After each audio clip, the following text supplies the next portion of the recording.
Welcome to this explainer. Today, I want you to imagine that I'm stepping right into the role of your mentor, your preceptor, to guide you through the profound and honestly incredibly rigorous steps of taking the Upasaka vows.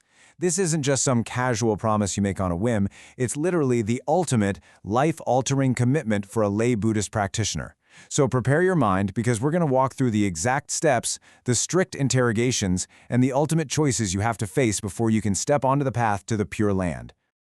All right, let's jump right in by establishing our absolute foundation. Before any physical rules are given out, and way before you take a single vow, we have to understand the source of all your actions. The Mind-Ground Contemplation Sutra tells us that your mind, and specifically your bodhicitta, that deep desire for enlightenment, is the true master of your destiny. Everything you do springs right out of this invisible soil. Think of our path today as a set of golden gates leading into the Pure Land. We're going to cross 6 specific thresholds: the foundation, the social ledger, strict review, avoiding evil, the 6-month trial, and finally, the final choice. So, threshold number 1, the foundation, and generating bodhicitta. Here's the thing, the absolute prerequisite for everything we're about to talk about is the awakening of your spiritual intention. You aren't taking these vows just to improve your own daily life or get rich or even just to find a little personal peace. Generating bodhicitta means you're stepping up to be a beacon of compassion for all living beings across multiple lifetimes. You're basically promising to become a vessel that carries others across the ocean of suffering. Moving on to threshold number 2, the social ledger and seeking permissions. You know, a lot of folks think taking a holy vow means just packing up and running away from society. Actually, it's the exact opposite. You can't just abandon your life. You first have to completely clear your worldly ledger. It's a brilliant illustration of how deeply intertwined Buddhist practice is with real-world social responsibility. Before you even approach me as your preceptor, you have to honor your earthly bonds. You need explicit permission from your parents. You've got to inform your spouse and your dependents. You even need to be totally clear of obligations to the state. Essentially, you have to resolve your worldly karma before making any celestial commitments. Okay, threshold number 3. This is where it gets intense. Strict review, looking at the 7 hindrances. Assuming you've cleared your social ledger, I want you to imagine us sitting face to face. As your preceptor, I must now strictly interrogate you to make sure you have a completely clean moral slate before we proceed. Buddhism demands a pristine foundation. It's a rigorous test. I have to ask if you have outstanding debts, if you suffer from severe illnesses that would stop you from upholding the vows, or if you've committed severe moral transgressions, like stealing the Dharma, or engaging in major misconduct. So, let me ask you straight up, right now, look deep within yourself and answer honestly. Are you entirely free of debt to the 3 jewels and to your fellow man? Because if you owe money or resources, you're literally anchored to worldly conflict and your mind just can't be free to observe the precepts. Next, I have to ask you a really heavy question. The 5 heinous crimes, which are extreme acts like harming a Buddha or killing a parent, are absolute deal breakers. A soul stained by ultimate, unrepentant transgressions just isn't ready to hold the pure vessel of the Upasaka vows.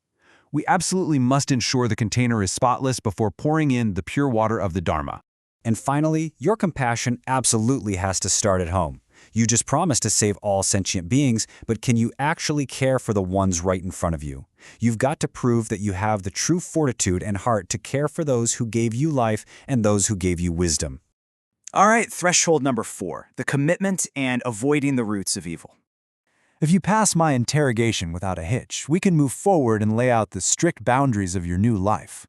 You have to swear to avoid specific worldly traps that will just drag your mind straight back into darkness.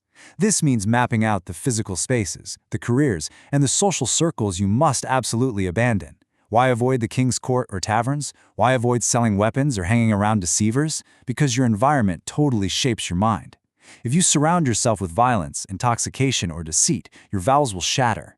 You are engineering an environment that guarantees your spiritual success. Which brings us to threshold number 5, the trial, a full 6-month observation period. Look, passing my questions and agreeing to the rules is merely the beginning. Talk is cheap, right? Your actions now have to line up with your words over a really demanding trial period.